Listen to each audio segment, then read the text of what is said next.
हमारा काम बिल्कुल युद्ध स्तर पे हो रहा है। वार्ड टू वार्ड हम लोग जा रहे हैं। आधे घंटे की बारिश के बाद ही पूरी दिल्ली जाम हो जाती है, जो कि घंटों घंटों तक जाम लगा रहता है। आपके यहाँ झुग्गी सम्मान एक प्रोग्राम चल रहा है। झुग्गियों का होना, क्या ये खुद अपने आप में सम्मानजनक बात है? रिजल्ट है, इन सरकार को बहुत अच्छे से मिलेगा। इनको उखाड़ फेंकने की पूरी तैयारी आम जनता दोस्तों, मैं आपका दोस्त और होस्ट ललित गुलिया एक बार फिर हम आपको लेके आ गए हैं चाय पे चर्चा। आज हमारे साथ मौजूद हैं आज़ाद समाज पार्टी से एडवोकेट AK कलाम जी और एडवोकेट रोशन लाल जी। ये अपने बारे में इंट्रोडक्शन देंगे। सर बता दीजिए। मैं AK आज़ाद एडवोकेट, आज़ाद समाज पार्टी लीगल सेल से मैं महासचिव हूँ दिल्ली में, और मैं लोकसभा प्रभारी हूँ चांदनी चौक से। मैं Roshan Lal advocate, president legal cell Delhi state Azad Samaj party से, और लोकसभा प्रभारी उत्तर पश्चिमी दिल्ली से। आज इनसे हम आगे अभी चर्चा करेंगे कि आने वाले विधानसभा में और MC चुनाव में इनकी क्या भूमिका रहेगी आज़ाद समाज पार्टी की। हमारे साथ बने रहे। आज़ाद समाज पार्टी में रोशनी दिखाने के लिए सबसे बड़ा हाथ रोशन लाल जी का ही है। रोशन लाल जी मुझे इस वक्त इस पार्टी में उस टाइम लेकर के आए जब मैं ये सोच रहा था कि देश में क्या हाल हो रखा है, देश में इतना बुरा हाल हो रखा है, क्या किया जाए। बहुजन के साथ में काम कर चुका था पहले, लेकिन जब रोशन लाल जी मेरे पास आए और मेरे से बातचीत हुई तो इन्होंने कहा कि लगना चाहिए। मैं बड़ा खुश हुआ कि मैं चंद्रशेखर आज़ाद साहब की पार्टी से जुड़ा हूँ और हम एक साथ में हम लोग काम कर रहे हैं। हमारा काम बिल्कुल युद्ध स्तर पे हो रहा है। वार्ड टू वार्ड हम लोग जा रहे हैं।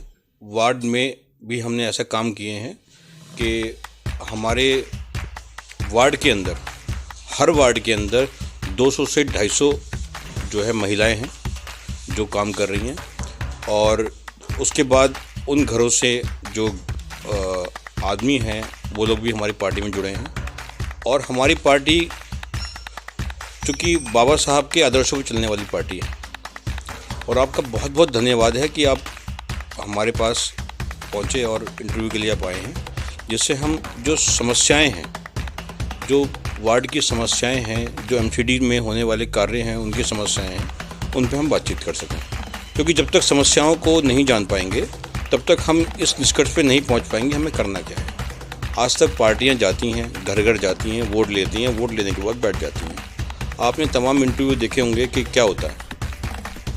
जब भी कोई गरीब आदमी जाता है, काउंसलर के पास जाता है, हमारे पास टाइम नहीं है, हम नहीं आ रहे हैं। जब इलेक्शन आते हैं तो नई नई वादे होते हैं, नई नई बातें होती हैं, सब चीज़ चलता है। तो हम बात करते हैं कि हमारी जो पार्टी है, जो हम लोग अम्बेडकरवादी हैं, हम लोग संविधानवादी हैं, हम लोग संविधान को मानने वाले लोग हैं। हम लोग पहुंचते हैं ऐसी जगह पर जिसके लिए हमारे देश में संविधान लागू हुआ था। तो क्यों लागू हुआ था? इतना प्यारा संविधान, इतना अच्छा संविधान, ये लागू हुआ तो क्यों हुआ? ये हुआ सभी गरीब लोगों के लिए, दलित लोगों के लिए। और जो हमारी ये पार्टी है, गरीबों की पार्टी है। दलितों की पार्टी तो ये है ही, गरीबों की भी पार्टी है, ये किसानों की भी पार्टी है। और अगर हम ये कह दें कि हमारे जो नेता हैं चंद्रशेखर आज़ाद साहब, वो यूथ नेता हैं और एक शक्ति है उनके अंदर, काम करने की ताकत है। वो कहीं पर भी, हमारी जो पार्टी है, भीम आर्मी है हमारी, वो कहीं पर भी पहुंचती है। किसी को दुख दर्द होता है, पहुंच जाती है। आज कोई दिक्कत आती है, पुलिस से पहले हमारी भीम आर्मी खड़ी होती है। आज पुलिस वालों का मैंने सुना है कि वो ये कहते हैं जल्दी कार्रवाई कर लो, नहीं तो नीले पट्टे वाले भीम आर्मी आ जाएगी। फ़ौरन ये बात करते हैं। अभी क्या है कि हमें महिलाओं के अधिकारों की बात करनी है, महिलाओं के सम्मान की बात करनी है। आज जो अछूत दलित समझा जाता है, उनके सम्मान की बातें करनी है। हमारे यहाँ पर बड़े बड़े प्रोग्राम हो रहे हैं, आजकल आप देख रहे होंगे ललित जी कि आपके यहाँ झुग्गी सम्मान एक प्रोग्राम चल रहा है। झुग्गियों का होना, क्या ये खुद अपने आप में सम्मानजनक बातें हैं?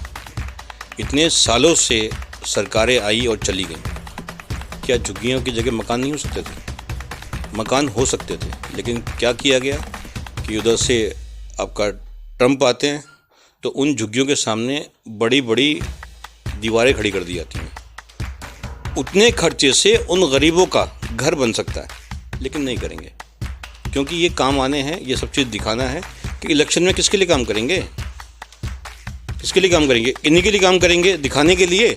इलेक्शन होता है और इनके लिए काम कुछ नहीं हो पाता है। सर जैसे आम आदमी पार्टी का भी एक नारा था और बीजेपी का भी था, जहां झुग्गी वहां मकान। आज 15 साल से बीजेपी सरकार में है और लगभग 7 या 8 साल से आम आदमी पार्टी स्टेट सरकार में है। तो ये वो वादे पूरे क्यों नहीं होते हैं? यही सबसे बड़ा जनता का सवाल हमारे पास है। देखिए, झुग्गियाँ होना और पक्के मकान होना ये एक नियत की बात है। इनकी नियत सही होती तो सब कुछ होता। सबसे पहले अगर झुग्गियाँ हैं तो वहाँ पर सुविधाएं क्या दे रहे हो? शिक्षा की सुविधाएं हैं? नहीं है। आज भी हम देखते हैं गाड़िया लोहार समाज है जहाँ पर भीम आर्मी की पाठशालाएं हम लोगों ने चलाई हुई हैं, फ्री में चला रहे हैं हम। क्यों? क्योंकि ये बच्चे स्कूल जा ही नहीं पा रहे, उनके एडमिशन नहीं हो पा रहे। एडमिशन कैसे होंगे? उनके आधार कार्ड नहीं है, पहचान पत्र नहीं है, राशन कार्ड नहीं है, ये बेसिक सुविधाएं उनके पास है ही नहीं। जब ये बेसिक सुविधाएं ही नहीं होंगी उनके पास तो वो मकान कहाँ से आएंगे? क्योंकि मकान उनको दिया जाएगा जिनकी यहाँ पर वोटर लिस्ट होगी। ऐसे लोगों को हम लोग क्या कहते हैं कि यह सब प्रदेश से आए हैं। क्यों जी प्रदेश से आए हैं? ये क्या गाड़िया समाज, लोहार गाड़िया समाज है या और बंजारे लोग हैं, ये जो रह रहे हैं झुग्गियों में क्यों रह रहे हैं? कब से रह रहे हैं? ये इनकी कसम तोड़वाने के लिए नेहरू जी ने भी प्रयास किए थे कि ये अपना घर बना लें। उसके बाद कसम तोड़वाई गई इनके, लेकिन इनको घर नहीं दिया गया। तब से अब तक इनके पास घर नहीं है, मकान नहीं है। कैसे होंगे? क्योंकि इनके पास किसी का वोट देने का राइट है, किसी का वोट देने का राइट नहीं है। आज भी 50 से 70 परिवार जो है यहाँ पर हैं मौजूद दिल्ली के अंदर और उनको घर मिलने चाहिए। इनकी घरों की समस्याएं, इनके मकान बन चुके हैं, पुनर्निर्माण हो चुका घरों का, लेकिन इनको घर खाली पड़े हुए हैं, इनको घर नहीं दिए जा रहे हैं। इनके बच्चों को शिक्षा नहीं दी जा रही, क्योंकि पढ़ेंगे लिखेंगे तो फिर ये सवाल करेंगे। तो ये उस स्थिति में नहीं लाना चाहते इन्होंने। कोई जो है झुग्गियों के पास में, कोई जो है गरीब बस्तियों के पास में कोई सरकारी स्कूल का निर्माण नहीं किया इन्होंने। 5 स्कूल बनाए हैं आम आदमी पार्टी ने, वो भी इस स्तर के, वर्ल्ड स्तर के कहते हैं उसको, कि उसमें स्विमिंग पूल हैं, एसी लगे हुए हैं, सब चीज़ें हैं। लेकिन कहाँ पर हैं? पॉश इलाके में हैं, क्योंकि वहाँ के लोग गवर्नमेंट स्कूल में पढ़ाएंगे नहीं और इनके बच्चे पढ़ते हैं पब्लिक स्कूल में। तो वहाँ पर क्या होता है? पार्टी मीटिंग होती है, उसका कोई इस्तेमाल नहीं हो पाता है। कोई काम ऐसा नहीं हो पा रहा है शिक्षा के दौर में कि शिक्षा के लिए कुछ अच्छा किया हो इन्होंने। हाँ, लेकिन जो ढिंडोरे हैं वो फोड़े जाते हैं बहुत ज़्यादा कि भाई हमने ये किया, ऐसा किया, कुछ नहीं हो पाया। MCD स्कूल हैं हमारे यहाँ पर, BB ब्लॉक है शालीमार बाग में, जहाँ पर कहते हैं कि वर्ल्ड स्तर का जो है विदेश स्तर का हमारे पास जो है, विश्व स्तर का हमारे पास जो है एक ऐसा स्कूल है जिसको हम दिखाते हैं लोगों को।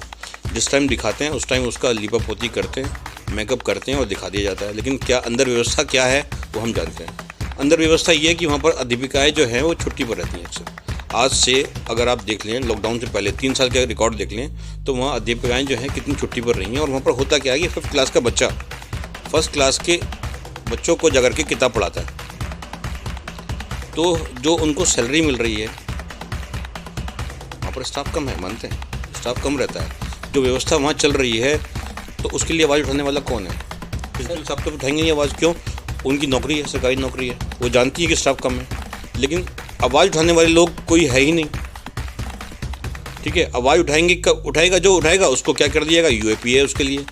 क्योंकि अगर ऑक्सीजन कम है, कोई आवाज़ उठाता है, UAPA है। कोई बलात्कार होता है, उसके लिए कोई आंदोलन होता है तो UAPA है। यानी कि कोई भी अगर आपने आवाज़ उठाई कि ये गलत हो रहा है तो आपके लिए कानून बना दिया गया है ऐसा कि आप कुछ नहीं कर सकते। आज आप देखें, आंदोलन कितना भी कर लो, किसान बैठे हुए हैं, 1 साल से ऊपर हो चुका। 1 साल से ऊपर चलने वाला आज तक का कोई आंदोलन बता दूँ मैं आपको कि ये आंदोलन रहा है। यानी कि सरकार गूंगी हो चुकी है, किसी भी उस पर नहीं बोलती है। जो भी अपने षड्यंत्र रचती हैं, काम करवाते हैं। विश्व हिंदू परिषद के लोग अभी त्रिपुरा में हुआ, त्रिपुरा में इतने लोगों को मार दिया गया, मस्जिद जला दी गई, हिंदू मुस्लिम झगड़ा हुआ। ये सब कैसे हुआ कि विश्व हिंदू परिषद और बजरंग दल के लोग नारा लगाते हुए सड़कों से गुजरे, हथियार लेकर के सड़कों से गुजरे, लेकिन उन पर कोई UAPA नहीं, कोई देशद्रोही नहीं उनके ऊपर। उनको मार दिया गया, पीट दिया गया, मुस्लिम्स को कुरान शरीफ जला दी गई, मस्जिद जला दी गई। उसके बाद में उनके साथ अत्याचार किए गए, बहू बेटियों के साथ अत्याचार हुए। उसके बाद अगर 4 सुप्रीम कोर्ट के एडवोकेट वहाँ पर जाते हैं ये जानकारी के लिए कि क्या हुआ है वास्तव में, और जैसा उन्होंने वहाँ पर जानकारी ली वैसे की वैसी जानकारी इन्होंने प्रेस को दे दी, बस उनके ऊपर UAPA। सुप्रीम कोर्ट के एडवोकेट के साथ जब ऐसा किया जा रहा है तो आम आदमी का क्या हल होगा? तो सर जैसे नरेला में मैंने अपने उत्तरी पश्चिमी से हैं, नरेला और बमाना में काफ़ी फ्लैट्स बनाए गए हैं जो डीडीए के द्वारा बनाए गए हैं। तो सर जो झुग्गियाँ हैं तो क्या वहाँ पर उनको घर नहीं दिया जा सकता सर? ये काफ़ी फ्लैट्स हैं वहाँ पर जो झुग्गियों की अलॉटमेंट वगैरह दी गई थी। लॉकडाउन से पहले एक सुन रहे थे कि ड्रॉ निकाल के और वो इनको दिया जाएगा, लेकिन अभी तक कुछ भी नहीं है। वहाँ पे वो जर्जर हालत में पड़े हुए हैं इस टाइम पे। इतना पैसा लगा के ये सिर्फ पॉलिटिकल स्टंट बनाया हुआ है कि झुग्गियाँ देंगे, एक जैसे लॉलीपॉप हो ना, होता कुछ नहीं है। इसी तरह सबको बोला हुआ है कि आप हमें वोट दो। इलेक्शन के टाइम उस माहौल को इलेक्शन आने से पहले ही गरमा देते हैं। गरमाने में पब्लिक क्या है, अपने लालच में उस तरफ झुक जाती है कि जो फ्लैट्स पेंडिंग पड़े हैं वो हम आपको दिलवाएंगे और सिर्फ वोट बटोरने का काम करते हैं, फेवर में कुछ नहीं करते। झुग्गी सम्मान यात्रा में सर मैंने देखा कि सिलेंडर भी दिए जा रहे हैं। सिलेंडर का भाव अगर आप चेक कर लेते सिलेंडर देने से पहले तो और अच्छा रहता। क्या कहेंगे आप इस बारे में? सिलेंडर जो दिए जा रहे हैं वो भी एक लालच ही है कि हम क्योंकि मुद्दा रख दिया कि इस सरकार ने इस बार इतना महंगाई कर दिया है, सिलेंडर गैस बढ़ा दिया, ये कर दिया, हम कम करेंगे, हमारा जो सिलेंडर दिया जा रहा है हम उसमें गैस कम रेट में दिलवाएंगे, पेट्रोल। टेंशन दे दी और उसको नॉर्मल करने के लिए वो बात चल रही है। मैं एक छोटी सी कहानी बताना चाहूँगा। एक राजा के पास व्यापारी लोग गए, वो उस टाइम पे कह रहे थे कि हमें 15 से 25 पैसे तक की ना रोटी बेचनी है। तो राजा बहुत चालाक था, जैसे हमारी सरकार इस टाइम, उसने क्या कहा, नहीं आप ये करो, वो रोटी ना मैं अनाउंस कर देता हूँ कि ये तुम अनाउंस कर दो कि 50 रुपये की मिलेगी। तो दरबार के सामने भांड यानी जो गोदी मीडिया जिसको बोला जाता है आजकल, वो बैठे थे वहाँ पे। उन्होंने कहा नहीं प्रजा, हम तुम्हारे लिए कुछ करते हैं। तो अंदर सेटिंग हुई कि अब ऐसा करो, आप इसको ना 30 रुपये में बेचो। बाहर जाके मीडिया ने क्या कहा कि राजा ने आपकी मांगे मान ली हैं, इसको वो 30 रुपये में रोटी मिलेगी तब हम तुम्हें, और जो है 25 रुपये तुम्हें देने हैं और 5 रुपये राजा देगा। 15 से 25 रुपये भी कर दिया, प्रजा को भी खुश कर दिया और राजा की भी वाई होगी, उधर से मीडिया की भी वाई हुई। लेकिन जहां उनको लेके जाना था उससे भी ज़्यादा रेट में वो रोटी बेचने लगी और वो कर दिया। इसी तरह आज हमारी सेंट्रल गवर्नमेंट जो चल रही है वो हमारे साथ यही खेल खेल रही है। दिखता कुछ है, दिखाया कुछ जाता है, होता कुछ है। अभी लॉकडाउन में मैं बता दूं, जैसे हम एडवोकेट्स फील्ड से हैं, लॉकडाउन के अंदर लगभग 300 ऐसे केस इन्होंने अपने जो एक्ट हैं पार्लियामेंट में अपने आप ही इस तरह के पास कर लिए हैं, जिसका एक बिल्कुल बहुत ही ताज़ा उदाहरण है। थोड़ा सा लॉकडाउन खुला है तो आंदोलन के लिए या उस चीज़ के लिए बाहर निकले एडवोकेट्स। तो त्रिपुरा में जैसे गए, सिर्फ इंक्वायरी करके फेसबुक पे, सोशल मीडिया पे डाला था, उन पे जो ये एक्ट लगाया है उसको हिंदी में जैसे उनके लिए बोलूँ मैं, आम पब्लिक के लिए, ये लगाया जाता है टेररिस्ट और आतंकवादियों पे। जो एक सिंपल आदमी वहाँ जाके इंक्वायरी करने गया है कि भाई इस तरह अत्याचार वहाँ पे हुए हैं, इस सरकार ने किए हैं, और ये बताने पर ही जब इस टेररिस्ट और आतंकवादी जैसे एक्ट लगा सकते हैं, तो आने वाले टाइम में जब पूरा लॉकडाउन अभी अच्छी तरह से पूरा खुल जाएगा तो लोगों को पता लगेगा क्या क्या हो चुका है। 12 घंटे का काम करने की मजदूरी का कानून पास हो चुका है। अभी सभी का निजीकरण हो चुका है। निजीकरण का मतलब ये है कि वो अगर 5,000 रुपये में भी किसी को सैलरी पर रखेंगे और 12 घंटे काम करवाएंगे तो वो जाएंगे लेबर कोर्ट में। लेबर कोर्ट में क्या कहता है, तुम्हारा तो कानून ही है ना। लेबर कोर्ट में भी ये पास हो गया, तुम्हारे पास ये अधिकार ही नहीं है कि तुम इस कानून को इसके लेके हमारे लिए कुछ रिलीफ मांगने आओ, कि तुम्हारे कुछ नहीं बचा हमारे पास। ऐसे हो चुका है। मैंने फेसबुक पे देखा था पोस्ट कि आम आदमी पार्टी ने भी राशन 6 महीने के लिए मुफ्त कर दिया। ये सब वादे इलेक्शन के टाइम पे ही क्यों होते हैं? देखिए, जो दिखता है वही बिकता है, दिल्ली में एक कहावत है। तो राशन फ्री, बिजली फ्री के नाम पर मिलता कुछ नहीं है, ठीक है ना। राशन कितने लोगों को फ्री मिल रहा है? ज़रूरतमंद लोगों को राशन मिल रहा है क्या? नहीं मिल रहा है। अब इसमें खेल क्या है? नूरा कुश्ती वाला खेल है। ये कुश्ती वाला खेल क्या है कि अभी राज्य की जो है अपनी सरकार कहेगी, राज्य सरकार कहेगी कि हम फ्री में राशन दे रहे हैं। उधर से मोदी जी की आवाज़ आ गई है कि फ्री में नहीं मिलेगा राशन। अब क्योंकि लोग अपने आप सही हो गए हैं, लोग आर्थिक स्थिति सही हो चुकी है, तो अब राशन फ्री देने की ज़रूरत नहीं है, क्योंकि उधर उन्होंने अपना विज्ञापन करना है और उन्होंने विज्ञापन रोकना है। ये एक नूराकुश्ती चल रही है। अभी बात हुई थी, आपने कही कि सिलेंडर वगैरह बांटे जा रहे हैं। एक नया चीज़ सामने आई है, सिलेंडर जो तोल में पूरा होता है उसमें भी चोरी की जा रही है। जो सिलेंडर चलता था 1.5 महीने चलता था, उसकी स्थिति ये है कि वो आज 10 दिन चलता है। 10 दिन में सिलेंडर ख़त्म हो जाता है। तो ये क्या है? हमारे घर तक प्रैक्टिकल में यही होगा। तो अब ये क्या, कहाँ से चोरी हो रही है? क्या इसकी जांच होनी चाहिए? बिल्कुल। अब आप देखिए कि जिन लोगों के पास पाइप से कनेक्शन जा रहे हैं, जिनके बिल आते थे 400 रुपये के बिल आते थे, 600 के बिल आते थे, आज 1600 के बिल आते हैं। इसका मतलब ये वो लगभग 2 सिलेंडर है ना। तो ये खपत कैसे बढ़ी? क्या घर में सारे काम गैस से हो रहे हैं? टीवी गैस से चल रहा है क्या? क्या पढ़ाई गैस से हो रही है क्या? ऐसा बिल्कुल नहीं है। लेकिन कहीं ना कहीं घपला किया जा रहा है, कहीं ना कहीं बहुत बड़ा हाथ पाया जाएगा। इसकी जांच होनी चाहिए। ये एक नई समस्या सामने आई है, और अगर हम लोग गौर करें तो ये समस्या क्यों आ रही है? जैसे हम लोग की सब्सिडी ख़त्म करके और लोगों को सिलेंडर दे दिए गए, ऐसे ही जो गैस के सिलेंडर बांटे जा रहे हैं और गैस बांटी जा रही है, ये सब घपला उसी का ही है। ये सब दिखाने के लिए है।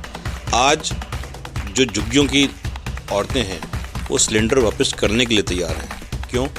1000 रुपये का सिलेंडर हो गया साहब, कौन भरवाएगा, कौन करेगा? उसके बाद 10 दिन के लिए 3000 रुपये महीने का ईंधन कहाँ से होगा? समझ रहे हैं मेरी बात को? तो हर तरीके से ये सरकार जो है नोचने की कोशिश कर रही है। आदमी को उस स्थिति में ले आएगी ये कि लोग रोटी के लिए परेशान हो जाएंगे। आज हमारे यहाँ एमसीडी के अंदर पेयजल का जो समस्या है वो ज्यों की त्यों बनी हुई है। हमारे यहाँ पर आपने पता ही होगा 181 के आसपास तो काउंसलर बीजेपी के हैं, और 49 के आसपास शायद आम आदमी पार्टी के हैं, और 30 के आसपास शायद कांग्रेस के हैं। सभी लोग हैं। क्या इनको अपने अपने इलाके में जो समस्याएं हैं, जल समस्याएं हैं, वो कंप्लीट नहीं करनी चाहिए? करनी चाहिए ना। लेकिन क्या है, आज भी टैंकर जाते हैं, आज टैंकर गली गली में पहुंचते हैं तो वहाँ वही झगड़े होते हैं पानी का। क्यों? पानी नहीं आ रहा, कम आ रहा है तो चूँकि आपूर्ति पूरी नहीं है, इसलिए झगड़े होते हैं, मार पिटाई होती है, केस होते हैं, इसीलिए केस भी होते हैं। तो ये जो छोटी छोटी चीज़ें हैं, पानी के लिए लोग लड़ रहे हैं। परेशानी पानी की आ रही है। हमारे यहाँ पर भी खुद ये समस्या है कि 2 दिन बाद पानी आता है। सुबह 4 बजे से 8 बजे तक पानी आता है, वो भी 2 दिन के बाद में पानी आता है। तो कितना लोग स्टोर कर लेंगे? क्या उसको 1000 लीटर से ऊपर स्टोर कर सकते हैं? कोई नहीं कर सकते, उससे ऊपर आप स्टोर कर ही नहीं सकते। और 1000 लीटर जो पानी है, क्या आपका 3 दिन चल जाएगा? बिल्कुल नहीं चलेगा। क्योंकि अगर घर में 4 लोग रहते हैं तो 4 लोग अगर यूज़ करते हैं, पानी को इस्तेमाल करते हैं, तो खाना ही बनता है, सारी चीज़ें हैं, लेकिन वो पूरी तरीके से नहीं हो पाता। तो जल समस्या ज्यों की त्यों बनी हुई है। समस्या ये है कि पानी की व्यवस्था इस तरीके से है कि पानी बिकता तो है दिल्ली के अंदर, अनऑथराइज्ड टैंकर माफिया है, टैंकर माफिया हैं, और ज्यों के त्यों बने हुए हैं। पैसे एमसीडी को जा रहे हैं। अब चाहे आप किसी को बाजार तय बाजारी देख लीजिए, तय बाजारी का हाल यही है। जो होटल खुले हुए हैं, एक भी फूड लाइसेंस ये प्रोवाइड नहीं करवा रहे हैं एमसीडी वाले। इतनी बड़ी समस्या है कि फूड लाइसेंस देने में इनको दिक्कत होती है।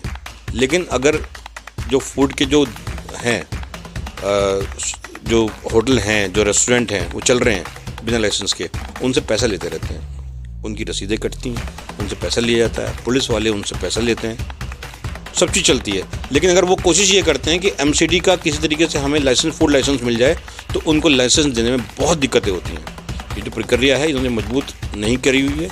अगर फूड लाइसेंस बन जाएगा तो उनके यहाँ सारी प्रक्रिया जो है वो कानूनी तौर पर सही हो जाएंगी, लेकिन ऐसा करने नहीं दिया जा रहा है। जो इनकम बन जाएगी उनकी, जो पूरी इनकम है, जो उनका भ्रष्टाचार है, वो ख़त्म हो जाएगा। वो कर ही नहीं रहे हैं ऐसा। दूसरा क्या है, सफाई की समस्याएं हैं। सफाई क्या है, आप जितने भी दिल्ली के अंदर, पूरे दिल्ली के अंदर देख लो आप, कूड़ेदान खुले हुए हैं, कूड़ा पूरा नहीं उठता है। रात को कूड़ा उठता है तो वो पूरी तरीके से उस पर उसकी जो प्रोसेस है वो ठीक नहीं है, उतना स्पीडी नहीं है जितना होना चाहिए। दिन भर में कूड़ेदान से बदबू आती रहती है, कूड़ा वहाँ पड़ा होता है और सफाई नहीं हो पाती है, सही से सफाई नहीं होती। सफाई ना होने की वजह क्या है? सफाई, एक तो सुपरविजन सही नहीं है, मैनेजमेंट ठीक नहीं है, जो लोग काम करते हैं उनको तनख्वाहें नहीं मिलती हैं। अब ये समझिए कि तीन महीनों की तनख्वाह अगर रोक दी जाएगी किसी कर्मचारी की, तो काम करेगा क्या? उसके घर में रोटी नहीं जाती है क्या? सारी समस्याएं उसके यहाँ है ना। समस्याएं हैं, बोनस उनको नहीं मिलता है। दूसरा, उन लोगों के चिकित्सा के कार्ड नहीं बने हुए हैं, ESI कार्ड नहीं बने हुए हैं, उनके PF नहीं कट रहे हैं। क्यों नहीं हो रहा ऐसा? आज मैं आपको बता दूं कि इस साल 2021 के अंदर 60 से ज़्यादा कर्मचारियों के आंदोलन हो चुके हैं, लेकिन सरकार खामोश बैठी है। सरकार खामोश है, उसके कान बंद है, आवाज़ नहीं जा रही उसके कानों में। क्या जा रहा है कि अब इलेक्शन आ रहे हैं, किसी तरीके से अपना उल्लू सीधा कर लो। ठीक है, कोई वेतन नहीं, कोई सफाई के ऊपर कोई ध्यान नहीं है, नालियों का पुनर्निर्माण नहीं हो रहा है। सड़कें भी आप देख लीजिए, आप अभी आए हैं, कितने गड्ढे थे। बिल्कुल बिल्कुल, मैं तो आया हूँ सर, आपके रास्ते से आए हो ना, रास्ते से आए हो, तो अब देख लो कि लोगों ने क्या चीज़ है कि अब 2000 रुपये के लिफाफे बनने शुरू हो जाएंगे, लोगों के घर में 2000 के लिफाफे जाएंगे और सब वोट दे दो। तो जनता भी मूर्ख है। जनता आपकी बार मूर्खता नहीं करेगी, क्योंकि हमारी जनता अब समझदार हो गई है। अगर वो दारू मुर्गा खाएगी, अगर 2000 में बिक जाएगी, तो ऐसी सड़कें पाएगी। नहीं सर, आपकी बात जनता ने क्या सोचा हुआ है, दारू मुर्गा हर पार्टी खाएगी, चाहे मिले महीना भर, कम से महीना भर राशन बचेगा, तो वोट वहीं देगी जो उनका काम करेगी। जनता ने लॉकडाउन में बहुत कुछ सीखा है। सबसे बड़ी बात यह कि एक बहुत बड़ा इनका वोट है, जो ये जिसको ये वोट बैंक कहते हैं, झुग्गियों का, मजदूरों का वोट, किसानों का वोट, आज वो सब इनके खिलाफ हो चुका है। जनता ये समझ चुकी है, बच्चा ये जानता है कि अब ये पार्टी नहीं जीतने वाली। अब वो उसी को वोट देंगे जो उनकी सोचेगा, जो इनका करेगा। और आज के दौर में सबसे ज़्यादा एक्टिव सामाजिक और बहुजनों के लिए, गरीबों के लिए अगर कोई कर रहा है तो वो आज़ाद समाज पार्टी है। दूसरी कोई पार्टी ये काम नहीं कर रही है। थोड़ा मेरा एक कठोर सा प्रश्न है, जैसे आपने कहा आज़ाद समाज पार्टी है, बहुमत समाज पार्टी भी काफ़ी समय दिल्ली में एक्टिव रही है, पर उनकी सीटें नहीं आती, 1-2 सीटें आती हैं। रिपब्लिकन पार्टी ऑफ इंडिया भी है, बहुमत का ही नाम से, वो बाबा साहब के नाम से ही उनका पार्टी है, और वहाँ के स्टेट मिनिस्टर भी सामाजिक न्याय मंत्रालय से हैं, अठावले जी, वो भी तो हैं। वो कार्य क्यों नहीं करते? क्योंकि वो मोदी सरकार में भी राज्य समाज मंत्री होते हुए भी काम नहीं करते हैं। ये हमारी जो जनता है, हमारा समाज है, वो सोचेगा इस बारे में। तो देखिए, यहाँ आप लोग भी आ गए, उसके बाद काम नहीं हुआ तो बहुजन के रहबर जो है हमारे, वो बहुत सारे लोग पार्टी में हैं, लेकिन चूँकि हमारे जो लोग, ये क्या हो कि उनकी आंखों में पानी नहीं रहता वहाँ जाने के बाद, वो लोग की सीडी बन जाती है, फाइलें बन जाती हैं, और वो इस डर से चुपचाप रहते हैं कि भाई हमें तो सत्ता मिल गई। अब हम आज़ाद समाज पार्टी ने इसलिए क्या किया है, नई चीज़ ये की है कि गरीबों के रहबर बनाने शुरू किए हैं। गरीब अगर नेता होगा तो उसे परेशानी का पता होगा, जिसकी शादी हुई होगी, जिसके बच्चे होंगे, उसको परिवार का पता होगा ना जी, है ना। जो बीवी छोड़ के बैठे होंगे, उन्हें क्या पता कि परिवार कैसे पलता है। ठीक है ना जी। तो अब गरीब अगर होगा तो गरीब के बारे में सोचेगा, क्योंकि उसने वो दुख दर्द झेले हैं। आज़ाद समाज पार्टी में चंद्रशेखर आज़ाद साहब ने अपने घर से परेशानियां झेली हैं, अपने घर से दुख झेले हैं। वो जानते हैं कि समाज में क्या होना चाहिए, क्या परेशानियां हैं समाज में, क्या दिक्कतें हैं, और उसको पूरा करने के लिए क्या हमें करना चाहिए, उनको मालूम है, और वो काम कर रहे हैं। आज अगर जो बेसिक समस्याएं हमारी जो हैं, उनकी तरफ अगर काम हो रहा है, हमारे सम्मान की तरफ अगर काम हो रहा है, इसका मतलब हम सही जगह जा रहे हैं। देखिए, संविधान में क्या है, बराबर का अधिकार है ना, बराबर का सम्मान है ना, बराबर की शिक्षा है ना, बराबर की आपूर्ति है ना, सब चीज़। अगर ये जो फंडामेंटल हमारे राइट्स हैं, अगर ये नहीं होंगे, भेदभाव किया जाएगा, हिंदू मुस्लिम किया जाएगा, अगर लड़ाई झगड़े करवाए जाएंगे इस नाम पर, तो क्या हम आज़ाद देश में रह रहे हैं? बिल्कुल नहीं रह रहे। हमारे संविधान को चलाने वाले लोग, हमारे संविधान को बिगाड़ने वाले लोग इस टाइम सत्ता में बैठे हैं, जो चाहते नहीं कि संविधान के आधार पर काम हो, समानता के आधार पर काम हो, बेसिक चीज़ों पर काम हो, शिक्षा पर काम हो, सफाई पे काम हो, डेवलपमेंट पे काम हो। वो सिर्फ एक ही बात करते हैं, हिंदू मुस्लिम, मंदिर मस्जिद। अगर इसके अलावा कोई बात कर लें तो आप बताइए हमें कि कोई बात करते हैं क्या? आज भी वो मोदी जी कह रहे थे, अभी 2-3 दिन पहले मैंने देखा कि साहब हमने मंदिर पे काम किया है, हमने शमशान पे या कब्रिस्तान पे काम नहीं किया है, पैसा खर्च नहीं किया है। सर, उसके लिए पैसा खर्च करने की जरूरत क्या है? उसके लिए तो इतना ही काफ़ी है कि आप ऑक्सीजन मत दो, तो खूब कब्रिस्तान चलेंगे, खूब जो है। आप देखिएगा, चिता जल रही थी, लोगों ने देखा है, घरों से लोग मर रहे थे, जिनके घरों में लोग अब मरे हैं, परेशानी हुई है, और ये कहा गया है कि ऑक्सीजन की कमी जो बताएगा उस पर यूएपी लगा दिया जाएगा, कहा गया ना। तो क्या जो हमारी बेसिक चीज़ें हैं, जो हमारा एक सिस्टम है वो ठीक होना चाहिए। इस सिस्टम को ठीक करने के लिए हम लोग आए हैं। अगर ये सिस्टम ठीक हो जाएगा तो हमें आने की ज़रूरत क्या थी?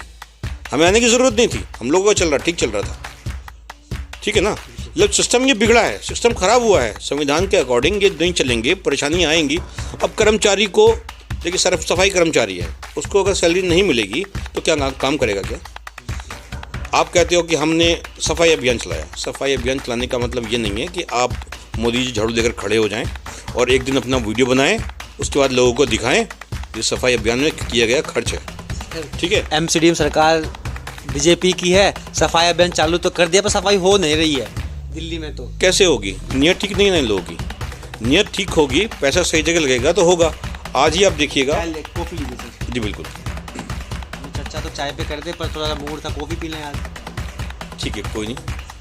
देखिए, अभी भी एक प्रोग्राम हो रहा है साउथ एमसीडी में, एक प्रोग्राम चल रहा है कि राष्ट्रीय कार्यकारिणी की बैठक एक चल रही है और उसमें मोदी जी आएंगे, ऐसी व्यवस्था की जा रही है। इतना लाखों रुपया खर्च किया जा रहा है, क्या ये लाखों रुपया सफाई पे खर्च नहीं हो सकता? क्या कर्मचारी को वेतन पे खर्च नहीं हो सकता? इनको बोनस नहीं दिया गया, क्या उस पर खर्च नहीं हो सकता? बिल्कुल हो सकता है, मगर इन लोगों की नीयत ठीक नहीं है। इन लोगों को अपने सीरियल करने हैं, अपने प्रोग्राम करने हैं, अपने मीडिया करना है, सारा चीज़ें करना है, लेकिन गरीबों के बारे में नहीं सोचना है। जो गरीबों के बारे में सोचेगा इस बार सत्ता में वही आएगा। सर, आने वाले टाइम में पार्टी की क्या भूमिका रहेगी थोड़ा रोशन जी आप बता दीजिए। आने वाले टाइम में अभी हम स्कूल पे काम करेंगे। स्कूल पे जो इन्होंने अभी एक धोखे वाली बात ये की है कि हमने 25 मॉडल स्कूल बना दिए हैं दिल्ली में, तो मैं उसमें सच्चाई जो है वो बता देना चाहता हूँ कि 25 जो मॉडल स्कूल में से सिर्फ 5 स्कूल बने हैं, वो भी सारे पॉश इलाके में बने हैं। साउथ दिल्ली में, साउथ दिल्ली साइड में वहाँ बने हैं जहाँ पर ना तो गरीब लोग रहते हैं, वहाँ पे फ्लैट्स, ज़मीन, मकान इतने महंगे हैं वो रह ही नहीं सकते। लोग कॉलोनियों में, झुग्गी झोपड़ी में वहाँ रहते हैं। मॉडल स्कूलों का फ़ायदा वहाँ होता है कि वहाँ खुलते हैं, वहाँ के बच्चे उसका फ़ायदा उठाते हैं। जहाँ साउथ दिल्ली में उन्होंने बनाए हैं वहाँ पे उनमें स्विमिंग पूल लगाए हैं, 12-12 एक हॉल में AC लगाए हैं और इस तरह का वो बनाए गए हैं। उसका इस्तेमाल कैसे हो रहा है? बाहर की पब्लिक या गरीब लोग तो जाएंगे नहीं, इनके बच्चे जाएंगे नहीं, इनके बच्चे बढ़ते हैं फ़ॉरेन कंट्री में। ये खाली पड़े सिर्फ इनकी क्या है, पॉलिटिकल पार्टी की मीटिंगों के लिए इन्होंने एक फैसिलिटी बना ली है। उनमें ये मीटिंगें करते हैं, अपना प्रोजेक्ट तैयार करते हैं, किस तरह से हमें इलेक्शन में आगे आना है, क्या क्या मुद्दे लेके आने हैं और उस तरह करते हैं। तो हम उस चीज़ को भी उजागर करेंगे। और अभी इन्होंने 500 के करीब ऐसे एक 1.5 लाख सैलरी पे लोगों को दिल्ली सरकार में लगाया है, जो कि सभी सारे ज़्यादा से ज़्यादा स्वर्ण जाति के हैं। उनको 1.5 लाख सैलरी अननेसेसरी जिनकी ज़रूरत नहीं थी वो लगाए गए हैं। उनमें एक भी SC ST OBC माइनॉरिटी कोई भी नहीं लगाया गया। उस चीज़ को भी हम उजागर करेंगे, जो कि इन पे भ्रष्टाचार के केसेस दर्ज करवाएंगे। दूसरा ये है कि हेल्थ पे हॉस्पिटल में जो ये दिखाते हैं कि हमने इस तरह की ये बातें हैं कि हमें फैसिलिटी मिल रही है, हॉस्पिटल हमने होटलों की तरह बिल्कुल चमचमाते, सफाई उनमें ये सारी फैसिलिटी मिल रही है और सब ये हो रहा है। आज अभी पिछले हफ्ते से देख लो डेंगू कितनी भरमार मात्रा में और चरम सीमा पे अभी बीमारियां फैल रही हैं, लेकिन वहाँ पे कोई फैसिलिटी नहीं मिल रही है। सब लोग बाहर हॉस्पिटलों में जाने की तैयारी करते हैं, लेकिन लॉकडाउन के कारण, मंदी के कारण लोग मर रहे हैं। वही सिचुएशन आ चुकी है जो ऑक्सीजन की कमी के कारण लोग मर रहे थे। इसी कारण अब हॉस्पिटलों में भी अपनी जो फैसिलिटी होनी चाहिए उसकी कमी के कारण लोग मर रहे हैं। 2 मुद्दे हमारे ये हो गए। रोड आप अभी आधे घंटे की बारिश देख लो, आपने पिछली बार भी देखा, कई बार देखा, आधे घंटे की बारिश के बाद ही पूरी दिल्ली जाम हो जाती है, जो कि घंटों घंटों तक जाम लगा रहता है। यहाँ तक कि किराड़ी के एक ही नाले में पिछले जितनी 2 महीने बारिश रही है 8 लड़के मर चुके हैं वहाँ पे। वहाँ की वीडियो वायरल हुई, उस पर कोई एलिगेशन नहीं। MCD के खिलाफ कंप्लेंट करी उन्होंने, SHO को बोला, SHO के जो वहाँ थे कि भाई यहाँ के जिनके खिलाफ ये यहाँ पे हुआ कोई FIR इस तरह हुई, वहाँ की रिकॉर्डिंग है। इतने बदतमीज बोले वहाँ के सब इंस्पेक्टर, उल्टा बोल रहे कि तुम्हें ही बंद कर देंगे अगर ये वीडियो तुमने डाली या वायरल की। लोग लगे हुए हैं, जागरूक हो चुके हैं, गली गली में जागरूक हो चुके हैं, सब चीज़ें देख रहे हैं। आने वाले टाइम में इसका जो रिज़ल्ट है इन सरकार को बहुत अच्छे से मिलेगा। इनको उखाड़ फेंकने की पूरी तैयारी आम जनता ने कर चुकी है। सर, आप कुछ विशेष मुद्दों के साथ जनता के बीच में जाएंगे या जो मूलभूत मुद्दे हैं उन्हीं पे जाएंगे कुछ? देखिए, अब मूलभूत मुद्दे जो हमारे बेसिक मुद्दे हैं उन पर तो हम जाएंगे ही जाएंगे, साथ ही हमने जो चीज़ें हैं उनको ठीक करने के लिए भी जाएंगे। देखिए, जैसे हमारे पास सफाई कर्मचारियों के लिए है या जो भी वेतन वाले हैं, जो भी कर्मचारी हैं, इसके अलावा उनके लिए हमारी एक फेडरेशन है, दीना भाई फेडरेशन, वो हमने तैयार की है। लोगों तक हम जा रहे हैं और उनके अधिकारों के लिए जागरूक कर रहे हैं, उनको बता रहे हैं कि हमें क्या करना है। उनको लीगल फैसिलिटी हमने दी है, हम लीगल सेल से भी हैं, और जो मज़दूरों की लेबर की जो चीज़ें हैं हम फ्री ऑफ कॉस्ट उनका काम कर रहे हैं और लेबर कोर्ट में जाकर के उनका काम कर रहे हैं। जो समस्याएं हैं उसके लिए हमने अलग अलग सिस्टम तैयार किए हैं। जैसे हमारे यहाँ छात्रों के लिए भी हमने एक फेडरेशन तैयार की है, जो स्टूडेंट फेडरेशन है वो तैयार की है। और हमने अपने यहाँ पर जैसे बच्चों के लिए जो नहीं पढ़ पा रहे हैं, जिनके स्कूल में एडमिशन नहीं हो पा रहे हैं, उनके लिए एक भीम आर्मी पाठशाला हमने तैयार की है। और ये हमने तब किया है जब हम सत्ता में नहीं हैं। हमारी एक भीम आर्मी है जो जहाँ कहीं भी जुल्म होता है, परेशानी होती है और पुलिस वहाँ पर कोई कार्रवाई नहीं करती है, तो फ़ौरन जाते हैं, वहाँ कार्रवाई करवाते हैं, जिससे न्याय को सुरक्षित रखा जा सके, न्याय ठीक से मिल सके। उसके लिए हम लोग काम कर रहे हैं। हम लोग काम कर रहे हैं नेशनल स्तर पे भी हम लोग काम कर रहे हैं और हम राज्य स्तर पे भी हम काम कर रहे हैं। ये हम तब कर रहे हैं जब हम सत्ता में नहीं हैं, और हम लोग न सिर्फ काम कर रहे हैं, हम अपने लोगों को तैयार कर रहे हैं सत्ता में लाने के लिए। हमारे कैडर्स होते हैं, हम लोग कैसे हमने संविधान को लागू करना है, संविधान की हमारे यहाँ क्लासेस होती हैं। हम बाबा साहब के बारे में बताते हैं, उनकी परेशानी के बारे में बताते हैं, किस तरीके से उन्होंने शिक्षा पाई है इसके बारे में बताते हैं। आज हमारे लिए आसान ये है कि हम सिस्टम को जल्दी ठीक कर सकते हैं, जल्दी टाइट कर सकते हैं अगर हम संविधान में रह कर के, हम लोगों के पास शैक्षिक योग्यता हो, हम लोगों को जानकारी हो, तो उसके लिए भी हम लोग काम कर रहे हैं। हम इस स्तर पे काम कर रहे हैं कि घर घर जाकर के, झुग्गी झुग्गी जाकर के, मजदूर के पास जाकर के, किसानों के पास जाकर के हम सारी समस्याओं का निदान के लिए बात कर रहे हैं। हमने छोटी छोटी चीज़ों को भी बात की है, जैसे तेल महंगा हो गया, तो हम लोग ऐसे चीज़ों के बारे में बात कर रहे हैं कि हम जो घर में ही छोटे इंस्ट्रूमेंट लगाएंगे, जो रॉ मटेरियल है सस्ता किसानों से लिया जा रहा है और उद्योगपति कमा रहे हैं, उन रॉ मटेरियल से हम अपना तेल तैयार करेंगे। जैसे नमक आंदोलन हुआ था, वैसे ही हमारा तेल आंदोलन होगा, वैसे ही हमारा सारी चीज़ों का आंदोलन होगा। हम लोग मसाले पर काम करेंगे। जो ये उद्योगपति हैं, सबसे पहले इनको ख़त्म करना पड़ेगा। अगर उद्योगपतियों की ये सरकार है, इस सरकार को ख़त्म करना पड़ेगा। सरकार अपने आप सत्ता से नहीं उतरती है, उसको लात मार कर उतारना पड़ता है। आपके पास लात आपके हाथ में दे रखी है, क्या है? आपका वोट। जो आपका वोट है बहुत शक्तिशाली है। अगर आपने सही जगह दिया, सही जगह आपने वोट दिया और अपने ही रहबर, अपने ही रहनुमा को आपने वोट दिया, अपने ही घर में आपने वोट डाला, अपने ही नेता आपने तैयार किए, तो ये समझिएगा काम आपका होगा। और अगर आपने इन उद्योगपतियों को, इन लोगों को आपने फिर से चुना, तो जिस तरीके से 10 साल से या और टाइम से लोग रो रहे हैं, परेशान हैं, भूख से मर रहे हैं, तड़पते हुए जा रहे हैं, लॉकडाउन में बुरा हाल था, लोग रास्तों में जा रहे थे, मर रहे थे, कोई पूछने वाला नहीं था, उनका हाल कर दिया गया बहुत बुरा। आप देख रहे हैं कि कितनी लाशें मिली हैं गंगा जी में। लाशें मिलने के बाद उनका क्या हुआ, कोई जानकारी नहीं। मेरा पहले भी एक ये हुआ था, यूट्यूब पर भी था, कि क्या उनका पोस्टमार्टम हुआ उन लाशों का? नहीं हुआ। वो कौन थे, कौन लोग थे जो अपने घर नहीं पहुँचे? क्या ये देखा गया कभी? कितने लोग थे अपने घर ही नहीं पहुँचे? ठीक है ना। कितने लोग थे जो राशन की वजह से मर गए, कितने लोग जो दवाई की वजह से मर गए, कितने लोग हॉस्पिटल की वजह से मर गए, कितने लोग जो है जो ऑक्सीजन की वजह से मर गए। ठीक है ना। तो जो ये समस्याएं रहीं, ये बहुत रहीं। सिर्फ एक चीज़ रहा कि रैलियाँ हुई, इनके अपने इलेक्शन हुए, इनकी अपनी सारी चीज़ें हुई, मेले हुए, 3 स्टेट की सत्ता दिया इन्होंने। ठीक है ना। तो ये सब चीज़ किया है ना इन्होंने, लेकिन लोगों ने बता दिया इनको कि इनकी औकात क्या है। बंगाल ने बता दिया ना, केरल ने बता दिया ना, तो महाराष्ट्र ने बता दिया ना। अब आप देखिएगा यूपी के इलेक्शन में क्या होने वाला है।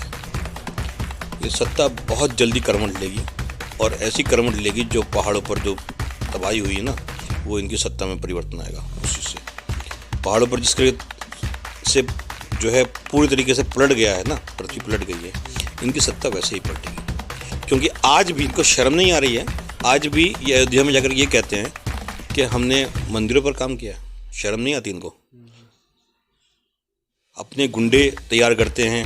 आज भी आप देखें, डासना में एक वीडियो वायरल हो रही है कि वहाँ पर जो है बंदूकें चलाई जा रही हैं, प्रशिक्षण दिया जा रहा है, ट्रेनिंग दी जा रही है युद्ध की, कि हम हिंदू योद्धा हैं, युद्ध की ट्रेनिंग दी जा रही है। क्यों? क्या ज़रूरत है युद्ध की ट्रेनिंग की? हथियारों से देने की ज़रूरत क्या है? और कहा जाता है कि साहब मुस्लिम आतंकवादी हैं। क्या युद्ध की ट्रेनिंग दी जा सकती है क्या? आर्मी किस लिए है, पुलिस किस लिए है? और आज ये कहते हैं कि हिंदू खतरे में। साहब हिंदू खतरे में नहीं, सरकार खतरे में है। और आज जो ये लोग करने जा रहे हैं, जिस तरीके से लोग आतंक कर रहे हैं, जिस तरीके से हिंदू मुस्लिम ये कर रहे हैं, ये उनका जो है आज का जो दौर है वो इस टाइप का है कि मतलब इन्होंने खुद ये इतना आतंक फैलाया हुआ है, ये सिर्फ इसलिए कि सत्ता में कुछ तो चाहिए। चाइना, पाकिस्तान, हिंदू मुस्लिम, जाति, ये सब बातें अगर ये छोड़ करके सिर्फ एक बात करें ना कि बेसिक समस्याएं कैसे, देश हमारा आगे कैसे बढ़ेगा, देश में विकास कैसे होगा, अगर इस पर ये सोचेंगे तो ये समझेंगे कि सत्ता जो है उसकी नीयत ठीक है। अदरवाइज़ उनकी नीयत सिर्फ एक ही है कि सत्ता में रह करके इन्होंने जितने जो सरकारी संस्थान हैं उनको बेचा है, और अपने पार्टी के जो इन्होंने ऑफिसेस बनाए हैं, वो जो ये चीज़ जनता देखती है ना तो समझ में आता है कि क्या कर रहे हैं। सरकारी संस्था बेचेंगे तो नौकरियां कहाँ से आएंगी? हाँ, सरकार को बोलेगा भी नहीं, फिर कोई बोलेगा भी तो नहीं। बच्चे पढ़ते हैं तो किस लिए पढ़ते हैं? कि सरकारी नौकरी मिलेगी, कोई अच्छा काम करेंगे। तो अब क्या होगा? सरकारी नौकरी मिल पाएंगी? जब सरकारी संस्थान ही नहीं होंगे तो सरकारी नौकरी कहाँ से मिलेंगी? बैंक में नौकरी कहाँ से मिलेगी? इंश्योरेंस में नौकरी कहाँ से मिलेगी? एयर इंडिया में नौकरी कहाँ से मिलेगी? रेलवे में नौकरी कहाँ से मिलेगी? सब खत्म करते जा रहे हैं ना। वो इसलिए ख़त्म करते जा रहे हैं कि आरक्षण को ख़त्म करना था। जब नौकरियां ही नहीं होंगी तो काहे का आरक्षण? ठीक है ना, ये चीज़ें हैं। और इनकी नीयत इतनी ज़्यादा ख़राब है, जो ये चाहते हैं कि दलित दलित रहे, गरीब गरीब रहे, किसान मरता रहे, जूझता रहे। ये जो इनकी नीयत है, इतनी घटिया नीयत इनकी है, जिसके ये चल रहे हैं, इस चीज़ के आधार पर ये चल रहे हैं, वही इनके पतन का कारण बनेगा। ठीक है सर, ये है आज की हमारी चाय पे चर्चा थी। दोस्तों, मैं हमेशा आपसे कहता आया हूँ और आज भी वही चीज़ मैं कहूँगा, बहुत कीमती वोट है। खाइए सब पार्टी का, कोई पार्टी आपको दे, मुर्गा दे, कुछ दे, कोई भी कुछ दे, खाइए ताकि एटलीस्ट एक महीने का राशन बचेगा। पर वोट सोच समझ के दें। मुद्दे वही हैं एमसीडी के, 15 साल से बीजेपी है, स्टेट में आम आदमी पार्टी है, फिर सेंटर में बीजेपी है। कार्य फिर भी क्यों नहीं हो रहे हैं? एक दूसरे पर आरोप प्रत्यारोप चलता रहता है, कार्य नहीं होता है। अब की बार सोच समझ के वोट दें, जो आपका बीच का हो, आपके लिए कार्य करे। सफाई हो, एमसीडी स्कूल्स की जर्जर हालत हो, कूड़ेदान कूड़ा वहीं के वहीं पड़ा हो, और आने वाले टाइम पानी हो, जहाँ झुग्गी वहाँ मकान का वादा था, और सस्ती बिजली का वादा था, फ्री बिजली दे दी गई। एक चीज़ ध्यान रखना, अगर हमारे बच्चे अच्छे पढ़ जाएंगे ना, फ्री नहीं मांगेंगे, वो अपना हक आपसे लेंगे नहीं, छीन लेंगे।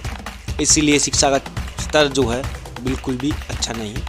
ऐसे जुड़े रहे हमारे साथ डायरेक्ट 24 न्यूज़ पे। आने वाले टाइम में फिर भी चाय पे चलती रहेगी।